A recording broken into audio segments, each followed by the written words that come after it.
I'm Nolan Francis, sophomore from Russia High School. Fish Report Live is coming up next.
Coming to you live from Studio F in Russia, Ohio, it's the Fish Report Live Show with your hosts, Craig Fissinger and Ken Francis.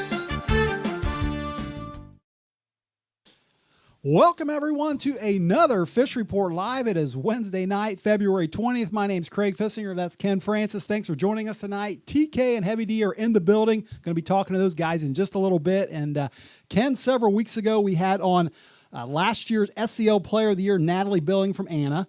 Last week, we had on last year's NWCC Player of the Year, Kaylee Patton from Waynesville Goshen. And tonight, we got another former Player of the Year on, don't we? Yes, we do. We've got Mac, former Player of the Year. Last year as a sophomore. This year she's a junior from New Knoxville, Haley Horstman. So anxious to have her live on the telephone after a while, as long as a nice interview we had the other day with Russia head basketball coach Paul Bremigan. So it'll be a fun night, Craig. Yeah, we're also going to try to track down Big Dog, our old friend Big Dog. We talked to him back at the beginning of the season. Going to try to get him tonight to talk a little bracketology on the boys sectional in Piqua there.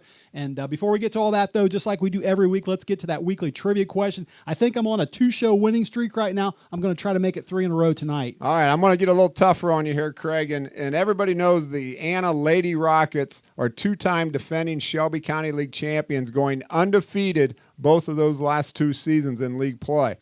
Well, this year in the MAC, the New Knoxville Lady Rangers were co-champions on 8-1.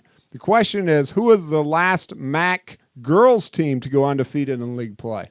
Oh, nice question. All right, the last MAC girls team to go undefeated in league play, was it Minster, Versailles, or Marion Local? Minster, Versailles, or Marion, 3 good programs there. The last one to go undefeated in league play, right? Yes, in league play in the MAC. Okay, I might need a little help on that one. I'll send out a tweet here in just a little bit and answer that one at the end of the night. So, Ken, let's start out talking girls basketball like we typically do. And, you and I both saw a heck of a sectional game last night against Russia and Botkins, didn't we? Yes, we did. And, that's Shelby County League basketball on its best right there, Craig. Anytime you have to play a team 3 times in one season, you know it's going to be a tough matchup at third time around. And the Russia Lady Raiders found out just that.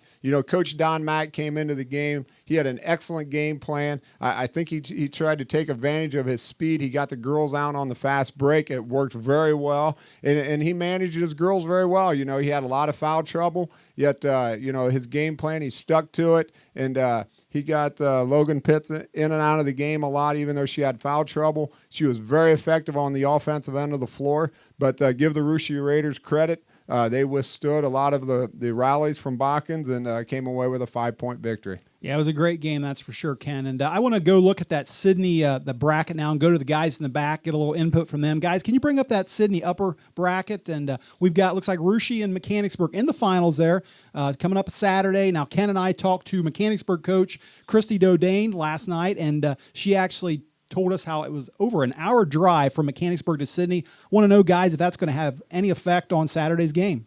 If the bus is cold, it might. If you got a good bus driver, got the bus heated up, should be all right, though. Yeah, what do you think about that matchup, guys? Anything to look for in those 2 teams? With the Raiders and Mechanicsburg, that should be a pretty decent matchup. Looking back, Fort Laramie did play Mechanicsburg. they did win 76-44, so if that's any indication, I'm not sure. They have lost to 2 D3 schools, and it should be a good matchup. But we're seeing this Sydney upper bracket shaping up just like we thought it probably would. But like you guys said, Raiders got by Botkins in a tight one, and Fairlawn, the Jets gave Mechanicsburg all they wanted last night as well. Fairlawn had them within 3 with a minute to go. So, but look for a good game on Saturday at noon between Mechanicsburg and Russia. It's going to shape up to be a good one. Well, I know a couple of names to keep watch for on that Mechanicsburg team. I just mentioned Christy Dodane. She's got a couple daughters, Brooke and Jamie, that are, I think they're 2 stars, and look for them to score for Mechanicsburg. Yeah, I know Mechanicsburg is going to come in, guys, and they're going to shoot a ton of threes. Last night, I think they shot like 24 three-pointers, and, Russia, they're just going to have to defend the perimeter and hope to keep Mechanicsburg off track from hitting those three-pointers. But, I look for Russia to work the game inside a lot, kick it out when they're double-teamed, because Russia's got some dangerous shooters themselves, as long as a strong inside game. So, as long as they can control the perimeter and hold Mechanicsburg back on their three-point attempts, I think they'll be fine. All right, guys, let's move on to that Sydney lower bracket. Let's take a look at that. A couple games that happened tonight. I assume both of those are over now. Do you have any updates on who won those and who's in our sectional finals? Yeah, Craig, the first game, the Laramie game, I actually do not have a final on that, but we were assuming Laramie probably did win that one. We looked around and couldn't come up with the number there. We do have Jackson Center falling to Triad. They were down about 20 with a minute or so to go and didn't close that one out. So Triad moves on, and we're assuming Fort Laramie moves on. So we'll see those 2 teams playing at 1:30 this Saturday at Sydney also. Laramie's, again, looking strong as they've blown through a couple games here early, and that'll be a decent matchup, but I'm not sure they got enough in Triad to slow down Fort Laramie right now. All right, guys, thanks for that. And Ken, I want to take a look at this St. Mary's upper bracket. We looked at this just a little bit last week. We looked at actually the lower half of that, Waynesville Goshen, when we talked to Kaylee Patton about their first round tournament game. But the upper half of that bracket I want to talk about, New Knoxville has their first game. They're the number 1 seed, Ken, and they actually get the privilege of playing Marion Local, who played them pretty well about a month and a half ago, didn't they? They sure did. And again, you're looking at a number 1 seed here. Winners of the MAC conference having to take on a team that took them into double overtime back about 4 weeks ago. So, it's going to be a tough matchup for New Knoxville. And anytime you get in that sectional, it's, there's never an easy game. But as the number 1 seed, the last thing you want to see in your first tournament game is a team that previously took you into double overtime. So it'll be a good game. And, New Knoxville, they came away, outscored Marion Local 15-8 in the second overtime to come away with a 56-49 victory. All right, I actually saw a tweet tonight, Ken, from Jerry Vanderhorst, New Knoxville's AD. He said that game between New Knoxville and Marion Local, and then the next game, I guess, is Minster and Fort Recovery. That's going to be a split session, and I guess what that means is they'll actually clear the gym between games. So if you bought a ticket for the first game, doesn't mean you're getting into the second game. I guess they're anticipating that big of a crowd for both games that they're going to split that session up. Yep, I'm sure that the gymnasium will be packed over there. All right. Well, speaking of the Knoxville Rangers, Ken, on the phone right now, we have the junior point guard, last year's MAC Player of the Year, like we mentioned, Haley Horstman. And Haley, welcome to Fish Report Live, and thanks for joining us tonight. Hi, thanks for having me. All right. Well, first of all, congrats on an outstanding season. Your Rangers finished the regular season 19-3 overall, 8-1 in the MAC, and that 8-1 record in the MAC tied you for the conference championship with Versailles this year. I want to ask you, Haley, how does that rank in your accomplishments winning the MAC this year? Well, I was very happy since we had such a young team that we could be on top of the MAC, and that was our main goal this year, to just get on top of the MAC. So I'm glad we could achieve it. All right, great. Well, I was looking at some of the MAC stats, and you seem to either be leading or near the top in most of the major categories, including points per game, field goal percentage, free throw percentage, three-point percentage, and steals. I want to ask you, what aspect of your game do you take the most pride in this season? Well, as a team, I think we definitely take the most pride in our defense. We always try to play good defense because that's what wins us our games. But this year for me, I think I tried to focus on scoring a lot more and just being more of a leader for the girls. Haley, hi, this is Ken Francis. And you mentioned before how you have such a young team. A lot of our listeners out there probably don't realize the fact that New Knoxville, the Lady Rangers, actually have 0 seniors on their entire basketball roster. That's just amazing that you young girls could go out and win the MAC like you did this year. Give me an idea who some of your other starters are for New Knoxville. Most of the time we start Paige Lehman, who's a junior, Meg Reinecke and Kaylin Schreier, who are sophomores. And then normally the 5th spot is between Rachel Leffel, who is a freshman, and Caitlin Magato, who is also another sophomore. Wow, you girls are awful young, and again, quite an accomplishment this year for winning the MAC. So congratulations to that. Let's talk about the upcoming tournament trail. You've got a first-round bye. You're the #1 seed in the sectional, and you're going to open up with Marion Local, a team that took you into double overtime the first time you two teams got together. Explain your thoughts on your first opening tournament game. It's going to be a really hard game. I think it's going to be tough and very physical, and it will probably go down to the final second. And we're going to have to just come out and be ready to play right from the get-go. Haley, in case you didn't know this, Craig and I, we're a couple Russia homies, all right? So we like to take a lot of credit for the things Russia does over here. And you guys played the Raiders, as a matter of fact, about 6 weeks ago, and it was a very good game at your place. And Russia's got a nice team this year as well. But tell our listeners out there, how was that game important to New Knoxville, and how did it make you a better team? That loss just motivated us a lot. We changed our whole mindset afterwards. We knew we couldn't just go out on the floor and expect to win. We had to play hard if we ever wanted to get back to regional. So we just worked as hard as we could in practice and just tried to carry it out on the court with us.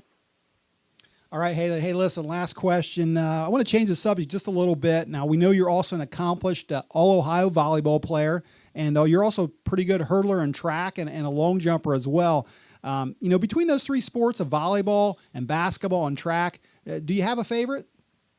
Yeah, basketball is definitely my favorite. I've just grown up around it and loved playing it, and I've always enjoyed it. All right, well, listen, Haley, that's great stuff. I want to tell you, best of luck this Saturday night. We're going to be keeping our eye on New Knoxville, and thanks for joining us tonight on Fish Report Live. All right, thanks. Thanks, Haley, and good luck to your team. Thanks. All right, that was New Knoxville junior point guard Haley Horstman. Got a chance to watch her last year actually play in the regional semis against a very good Tri-Village team. Got beat in the regional semis. I bet they got higher hopes than that this year, though. Yeah, I'm sure they do. They've already accomplished one of their goals by winning the MAC. And, tournament trail starts for them this week, and best of luck to them. They've got a great young team. They got a lot of talent. And come postseason, everybody's back to 0-0, Craig. So, like Haley said before, they got to come out and ready to play every game.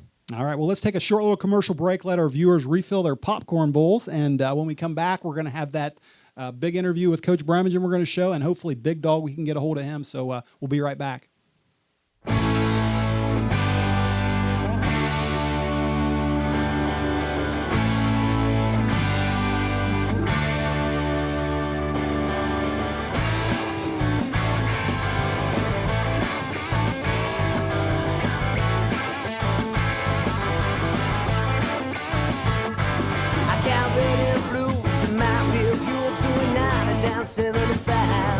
I got blood on my boots and a shaky hand and a smoking 45. There's a light in the sky, 10-step bulls, all with the beat on me. Well, I hope they're ready for a long, long night, 'cause I won't go easily. They'll never take me alive. Go on after me, 'cause I shot that girl, the one that said she loved me. They'll never take me alive. I shot that girl, the one that said she loved me.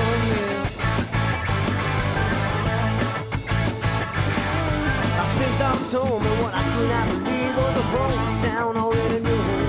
With that little girl I called my own, she just could not be true. So I drove around, so truck, parked and now boys drive.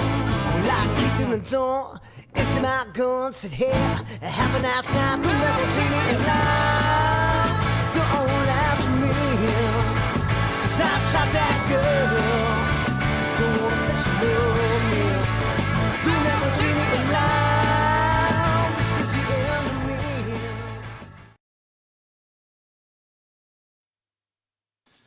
All right, welcome back to the second half of Fish Report Live, everyone. Ken, let's talk some boys basketball. And the regular season wrapped up last weekend. Tournaments coming up this weekend. Let's take a final look at those standings and see how we finished up. And, you know, we've been talking all season about how much parity there is in the SCL, and I guess it was never more evident than it was last Friday night, was it? Well, that's for sure. You know, first of all, I'd like to congratulate Jackson Center and Coach Elkert on a Shelby County League championship. But like you said, you know, a lot of parity. You know, Jackson Center actually got beat last Friday night by Fairlawn, who actually finished the year at 6-6.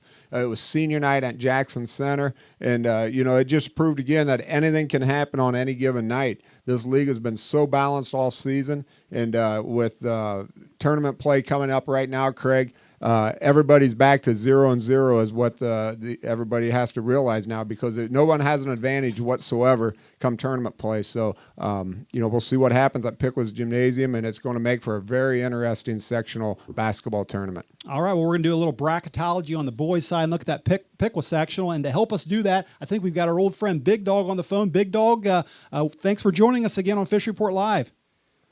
Hey, good to hear from you guys again. Hi, Big Dog. I got to ask you a first question here. Where are you at? Are you following the Wright State Raiders tonight? And if so, where at? Actually, I'm with the women's team right now. I'm in Chicago. We have a game tomorrow night. Our men's team just got done with a game. They beat Cleveland State 50-41. All right. Well, good job. Well, we just saw you last night in Sydney, so you sure get around, don't you? Oh, yeah. The last couple weeks I've been in Cleveland, Detroit, Los Angeles, Raleigh, North Carolina. You name it, I've been there. Wow. What was going on out in L.A.? Softball. Oh, nice. Okay. Hey, were you responsible for the clock malfunction last night, or did they come to you to get the correction on how much time actually ran off the clock when the clock didn't run for about 20 seconds? Yeah, they checked with me. That's part of the program that I run. Is it has the clock on it, and I told them that the time about being at 5:04, and got it all corrected. And good. I figured you were without any trouble. I figured you were responsible for getting that proper time on the clock. So good job. All right, Big Dog, we want to talk about this Pickwa sectional coming up, starting this Friday night. And guys, can you bring up that the Pickwa upper for our viewers out there? Big Dog, we're looking at the Pickwa upper right now. A couple games, Fairlawn and Ansonia are playing in the first game, and then we got Rushi Botkins in the second game. Anything interesting in that sectional? Well, obviously, I don't think Fairlawn's going to have much trouble with Ansonia. Ansonia played Rushi, and they played Lormy. Rushi beat them by 30+. Lormy beat them by close to 40. So I really don't think Fairlawn will have any trouble, especially the way Fairlawn's been playing here the last couple of weeks. But then after that, that upper bracket gets very interesting. Rushi Botkins, obviously, they split during the regular season. Rushi kind of won on a controversial, from what I heard, the second time around. So we'll see how that one goes. That'll be real interesting, the third meeting, see how that goes. And then if Fairlawn obviously should win, then the Lormy would meet for the third time, and they split with one another during the regular season. Yeah, I think it just makes for anytime you got the Shelby County League teams battling it out in the sectional tournament, they all know each other so well. It just makes for a very interesting games. All right, definitely. Guys, let's bring up that Pickwa lower. And Big Dog, we're looking at the Pickwa lower right now. You got Saturday night's games, Jackson Center versus Bradford in that first one. And then the second game is Lehman at Riverside. Anything interesting you see in that bracket? Not really. I mean, I think this is definitely Jackson Center's bracket to take. It's right now the bottom part of that bracket. I mean, Lehman's lost 6 in a row. Riverside's really struggled. Houston's really struggled. I mean, Riverside just beat them by a point or two a week or two ago. I know Jackson Center ended this regular season with 2 losses, but this is definitely their bracket to take. Yeah, I agree with that. You know, Jackson Center's been playing fairly well, but Lehman, I still feel is a dangerous team out there. I realize they've lost 6 in a row. I don't think they've won since they beat Versailles. I might be wrong there, but I don't think they have. But they're still a dangerous team, I think, out there. And I don't think Jackson Center can look past anybody, because Jackson Center's won a lot of games this year, Big Dog, but a lot of very close games. And, I think anything can happen. Exactly. Like you said, a lot of close games this year. They had a couple of overtime games, and they have a great record, but it's not exactly what they had been last year. All right, and we're going to stick in the Shelby County League, Big Dog, and go to the D3 Tecumseh bracket, and I want to bring that one up because we're interested in Anna there. What are Anna's chances in that Tecumseh bracket? Well, first of all, they play Carlisle right off the bat, and I know Carlisle, like it shows here on the brackets, got 17 wins, but it'll be interesting to see. Obviously, Anna's played a great schedule, and to see what that's. How will that get them ready? And then you have Miami East. If Anna would happen to win that, Miami East started the season really well, and then they lost to Versailles in that Versailles holiday tournament, and they've really struggled here the last half of the season. I've actually heard over the weekend that one of the reasons for their struggles is that Miami East, one of their best players actually is no longer on the team. So I've heard they had some issues over there, and those seeds were set up when Miami East was actually playing very well, but they've lost a lot of games here late in the season, and I think they've got some problems right now. But they can recoup it. But again, from what I heard, one of their best players is no longer on the team. Okay, yeah, Anna, if they play like they did during January and here the second half of the season, Anna could make a little bit of a run. I look for Anna to actually win a couple games in this tournament. Honestly, I do. All right, Big Dog. Well, hey, we sure appreciate you taking a few minutes to join us tonight. We're glad we could get you back on the show again. Like I said, we talked to you back before the season started. Glad we could get you on in time for tournament again. But thanks for taking a few minutes to talk to us tonight. All right. Hopefully I'll catch you guys Friday night in Piqua. Thanks, Big Dog. All right. We'll see you Friday. Yep. All right, Ken, that was our old friend Big Dog. Glad to talk to him again. It's been a couple months, actually. It's been a while so we've had him on the show, and I'm not so sure I agree with all of Big Dog's comments, but we'll let that go. All right. Well, listen, that first, the Piqua Upper, we started out talking about that. We're most interested in that Russia-Botkins game, and last night we got a chance to talk to the head coach of the Russia Raiders, Paul Bremigan, about the Raiders and about the tournament coming up and about his seniors. Let's see what he had to say. Fish Report Live here with Russia head boys basketball coach Paul Bremigan. And Coach, back before the season started, we talked to your 4 seniors. They're 4 guys that have really been with your program since they first learned to play basketball. I want to ask, from your point of view, what were your feelings last Saturday watching them take the home court in front of the home fans for really the last time in their high school careers? Well, I tell the seniors every year that they're pretty much the reason why I coach. You always want to have a season that they can remember, and some games that they can remember, and some highlights, and these kids have competed, and I told them in the locker room that they're 2 and 3 sport athletes, a lot of them are, and they've been winners in a lot of their sports they've been in. So we've done. These kids have been leaders for us on and off the floor, and no matter what our record is this year, they've proven that they can compete with almost every team in our schedule. And even though the wins haven't shown it as much, but we've been right there, and we wouldn't have been right there without them. Now, Ken and I have talked about it all season on our show, but it seems like this year there's been more parity in the Shelby County League than any season we can remember. On any given night, it seemed like anybody could beat anyone.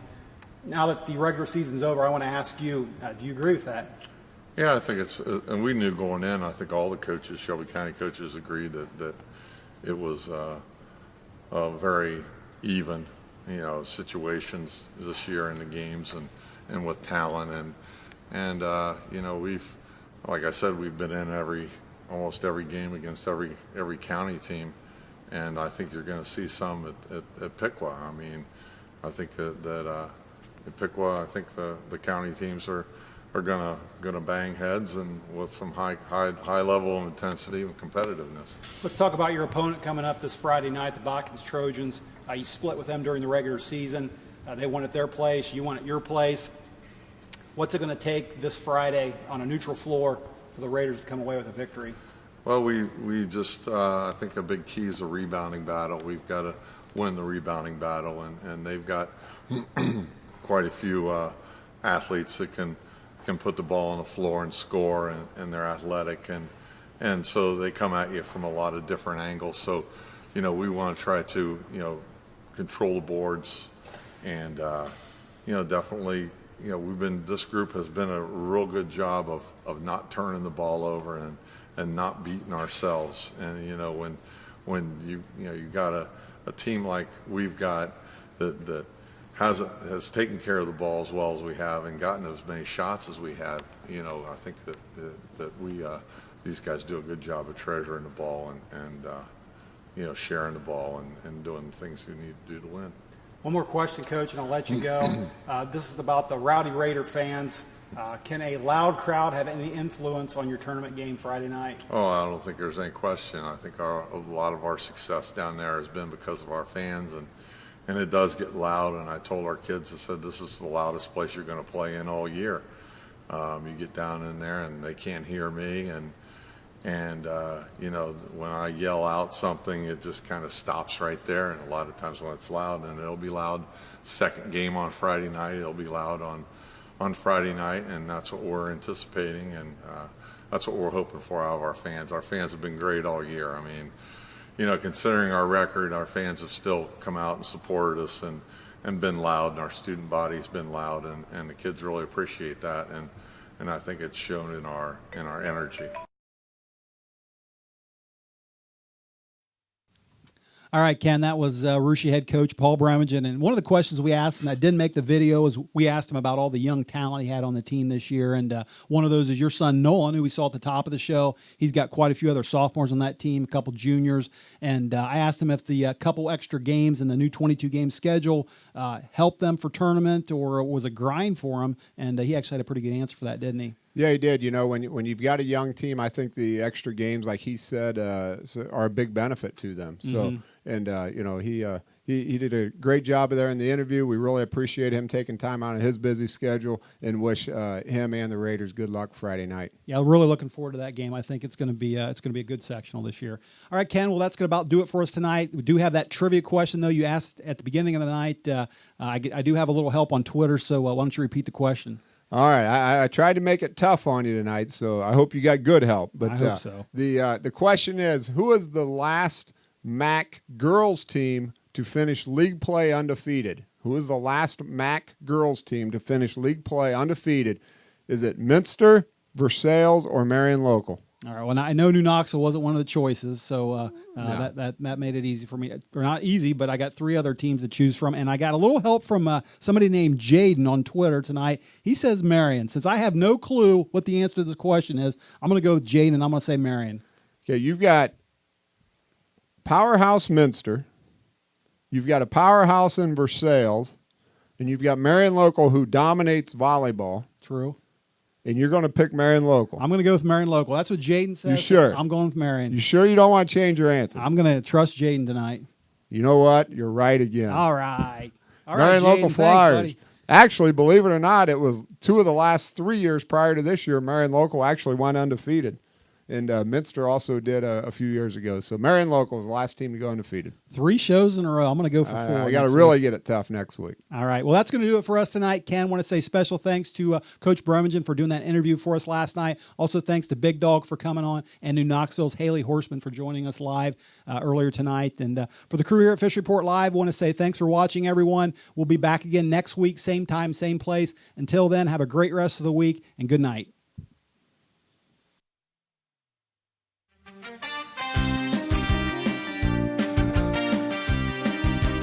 From Studio F in Russia, Ohio, for Ken Francis, Craig Kissinger, and TK, this is Heavy D, signing off saying good night and good fishing.